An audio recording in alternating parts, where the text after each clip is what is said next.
नमस्कार, आप देख रहे हैं साइकोलॉजी शिक्षा हिंदी यूट्यूब चैनल। मैं हूं अवधेश, स्वागत करता हूं आपका। मोस्ट इम्पॉर्टेंट क्वेश्चन सीरीज को आगे बढ़ाते हुए अब हम लोग अगले प्रश्न की बात करेंगे। तो अगला प्रश्न है, निम्नलिखित में से कौन सी एक क्षमता थर्स्टन द्वारा प्रतिपादित मूल मानसिक क्षमताओं में नहीं है। ध्यान देना है, आप कभी भी जब आप प्रश्न हल कर रहे हो तो एक चीज ध्यान देना होगा, नहीं और है, दो चीजों को आपको विशेष रूप से ध्यान देना है। तो यहाँ पे पूछ रहा है कि जो थर्स्टन ने प्राइमरी मेंटल एबिलिटी दी है, बुद्धि का इनका सिद्धांत है, जिन्होंने 7 तरह की प्राइमरी मेंटल एबिलिटी दी है, जिसमें से ये क्वेश्चन बन रहा है कि 4 ऑप्शन दिए गए हैं और ये पूछ रहे हैं कि इनमें से कौन सा ऑप्शन नहीं है। तो जैसा कि आप जानते हैं कि थर्स्टन ने जो 7 तरह की प्राइमरी मेंटल एबिलिटीज दी, वो है verbal ability, numerical, spatial, word fluency, memory, reasoning और परसेप्शन। तो इस तरह से ये 4 ऑप्शन उन्होंने दिया। तो जिसमें से आप देख सकते हैं कि यहाँ पर न्यूमेरिकल एबिलिटी है, ठीक, वर्बल एबिलिटी है, मेमोरी है, तो जाहिर सी बात है जो इसका आंसर हो जाएगा वो डी सही हो जाएगा। अगला प्रश्न है, तंत्रिका तंत्र में अवरोधक भूमिका निम्नलिखित में से कौन से न्यूरोट्रांसमीटर निभाते हैं अवरोधक की भूमिका। यानी कि आप जानते हैं कि हमारे तंत्रिका तंत्र का जो संचालन होता है वह मुख्य रूप से न्यूरॉन से होता है, और न्यूरॉन जो है वह हमारे शरीर में सूचना संचारित करने का सबसे प्रमुख माध्यम है, और वह कई तरह के न्यूरोट्रांसमीटर रिलीज करता है जो हमारे व्यवहार को अत्यधिक प्रभावित करते हैं। जिसमें से जो सबसे पहला न्यूरोट्रांसमीटर खोजा गया था वो एसिटिल कोलाइन है, जो मुख्य रूप से स्मृति के लिए जिम्मेदार होता है, और यह अल्जीमर रोग के लिए भी जिम्मेदार है। दूसरा है नॉरएपिनेफ्राइन प्राइम, जिसका समग्र रूप से जो इसका प्रभाव होता है वो उत्तेजक होता है। वहीं हम डोपामाइन की बात करें तो डोपामाइन एक तरह के ऐसे न्यूरोट्रांसमीटर हैं जो ध्यान अधिगम और अन्य तरह की शारीरिक प्रभाव को दिखाते हैं।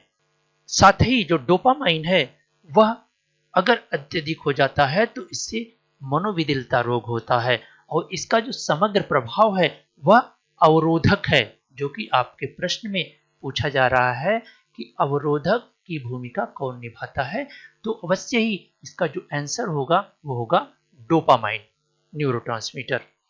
वहीं हम सीरोटोनिन की बात करें तो यह मुख्य रूप से किसके लिए जिम्मेदार होता है, मूड के लिए जिम्मेदार होता है, और इसका भी जो प्रभाव होता है वो अवरोधक ही होता है, लेकिन डोपामाइन की तुलना में कम होता है।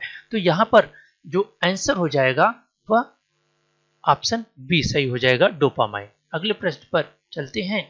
तो निम्नलिखित में से कौन सा गहराई प्रत्यक्षीकरण में योगदान नहीं करता है। फिर आप ध्यान दीजिएगा कि यहाँ पे गहराई प्रत्यक्षीकरण की बात की जा रही है, और कौन सा है जो योगदान नहीं करता। आच्छादन करता है, संबद्ध आकार करता है, ठीक, अक्षपटलीय वैषम्यता करता है। आप देखेंगे आच्छादन को अगर आप ध्यान दें तो अगर कोई भी जो वस्तु है, अगर एक ऐसे वस्तु है और आप एक वस्तु को ऐसे बना लेते हैं, तो आप देखेंगे कि आपको लगेगा कि यह जो वस्तु है वह इसके पीछे है।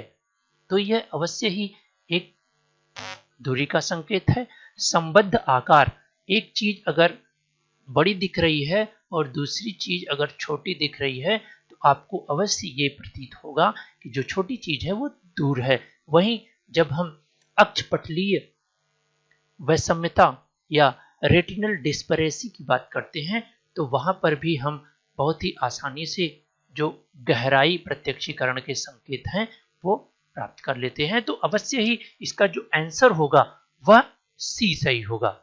अगले प्रश्न पर बात करें, जो कि एक मेमोरी से लिया गया है, स्मृति के क्वेश्चन है और यहाँ पर हमें मिलान करना है। तो आप देख सकते हैं एपिसोडिक स्मृति, अर्थगत, लघुकालिक मेमोरी, फ्लैशबल्ब मेमोरी। शब्दों का अर्थ, जहां पर ही अर्थ की बात आए तो आप अवश्य ही अर्थगत स्मृति से तुरंत इसको मिलान कर लीजिए। निजी अनुभवों से संबंधित, निजी अनुभवों से संबंधित, अपने निजी अनुभव हो या किसी घटना से संबंधित अगर कोई स्मृति है तो वो अवश्य ही एपिसोडिक मेमोरी हो जाती है। वहीं संवेग प्रदान करने की स्मृति फ्लैशबल्ब मेमोरी से हो जाती है, और कम समय के लिए सीमित भंडार क्षमता, वो आप आसानी से समझ सकते हैं कि जो लघुकालिक होती है उसकी जो सीमित क्षमता होती है 7+-2 होती है, तो वह एक सीमित भंडार क्षमता होती है। वहीं फ्लैशबल्ब मेमोरी क्या होती है, एक संवेग प्रदान करने वाली घटना जो अचानक याद आ जाती है। तो इस तरह से आप देखेंगे कि जो ऑप्शन सही होगा वो होगा 2, 1, 4 और 3। तो यहां पर जो ऑप्शन सही होगा वो सी सही हो जाएगा। अगले प्रश्न पर चलें, तो सेरिब्रल कॉर्टेक्स का वह भाग जो संवेदी या क्रियात्मक प्रक्रियाओं से सीधे संबंधित नहीं है उसे कहते हैं। अब हम सेरिब्रल कॉर्टेक्स की बात कर रहे हैं। आप देखेंगे कि जो सेरिब्रल कॉर्टेक्स होता है वह एक तरह से एक ऐसी संरचना होती है, एक ऐसी संरचना होती है जहां पर एक ऐसे दरार होती है। हमारी यह मस्तिष्क की संरचना है, तो एक तरफ जो है, एक तरफ मोटर एरिया और एक तरफ सेंसरी एरिया पाया जाता है। लेकिन इसके अलावा जो मस्तिष्क में जो क्षेत्र होता है, यानी कि अगर हम सेंसरी यानी कि संवेदी क्षेत्र और मोटर यानी क्रियात्मक प्रक्रियाओं को छोड़ दें, तो जो क्षेत्र सीधे संबंधित नहीं होता है और बहुत ही महत्वपूर्ण होता है सेरिब्रल कॉर्टेक्स में, वह साहचर्य क्षेत्र होता है। अगले प्रश्न पर विचार करें, तो समस्या समाधान के लिए प्रभावकारी खोज रूल ऑफ थंब यानी कि अंगूठे का नियम होता है, उसको कहते हैं। क्योंकि आप जानते हैं कि जब हम समस्या समाधान करते हैं तो समस्या समाधान करने की दो प्रमुख विधियां हैं। समस्या समाधान की इन दोनों विधियों में एल्गोरिदम विधि एक ऐसी विधि होती है जो किसी भी समस्या समाधान की गारंटी लेती है, लेकिन इसमें समय अधिक लगता है। वहीं रूल ऑफ थंब, जिसे स्वतः शोध विधि कहते हैं, वह समस्या का बहुत जल्दी समाधान ढूंढ लेती है, लेकिन समस्या समाधान होने की गारंटी नहीं होती है। तो इसीलिए यह रूल ऑफ थंब जो होता है वह स्वतः शोध विधि होती है। इस तरह ऑप्शन सी सही हो जाएगा। अगले प्रश्न पर हम बात करते हैं। तो अगला प्रश्न भी मिलान करने वाला है, जिसमें प्रत्येक व्यक्ति अपने अनुभव की व्याख्या अनोखी संरचना पद्धति से करते हैं।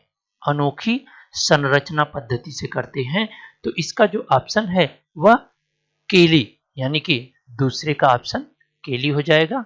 और समस्त मानव प्राणी में दो विशद प्रकार की अभिप्रेरणा पाई जाती है, कमी और वृद्धि। तो अवश्य ही इसका जो ऑप्शन होगा वह मैस्लो होता है।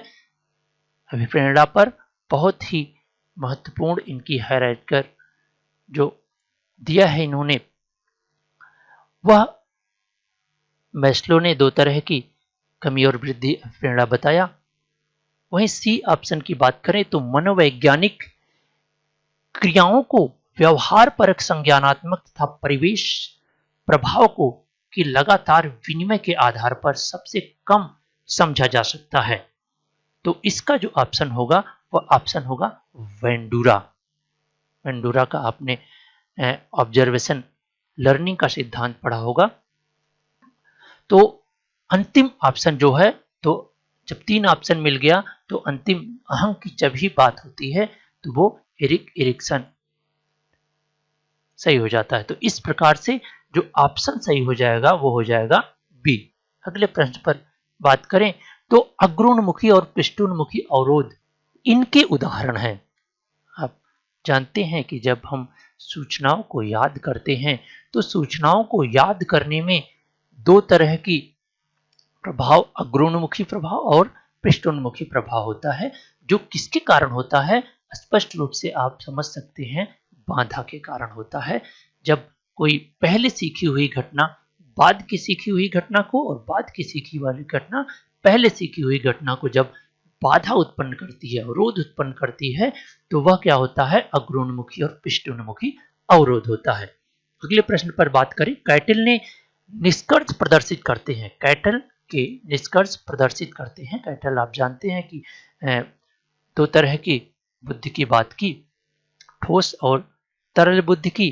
तो यहां पर इनके 4 ऑप्शन दिए गए हैं कि ठोस तथा तरल बुद्धि समान आयु में कम होने लगती है। ये तो ऑप्शन गलत है। दूसरा ऑप्शन, ठोस तथा तरल बुद्धि आयु के साथ कम नहीं होती है, ये सही लग रहा है ऑप्शन। आगे भी पढ़ लिया जाए। ठोस बुद्धि कम उम्र में घटने लगता है, ये भी गलत हो जाएगा। तरल बुद्धि कम उम्र में ठोस बुद्धि की अपेक्षा घटना प्रारंभ कर देती है। तो इस आधार पर देखेंगे कि ये बी ऑप्शन ही सही होगा। अगले प्रश्न और इस सीरीज के अंतिम प्रश्न पर बात करें तो आकार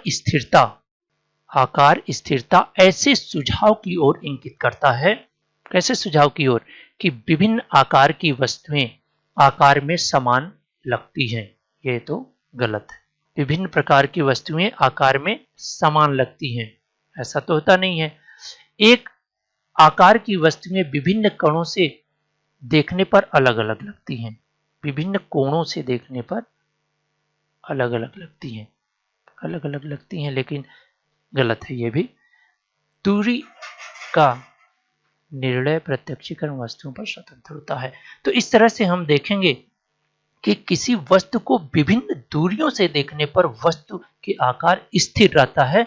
तो ये ऑप्शन डी सही हो जाएगा, क्योंकि भिन्न भिन्न दूरियों से किसी वस्तु को जब हम देखते हैं तो अक्षपटलीय प्रतिबिंब में भिन्नता होने के कारण बाद भी हम उस वस्तु को समान रूप से समान आकार में प्रत्यक्षीकरण करते हैं, तो उसी को आकार स्थिरता कहते हैं।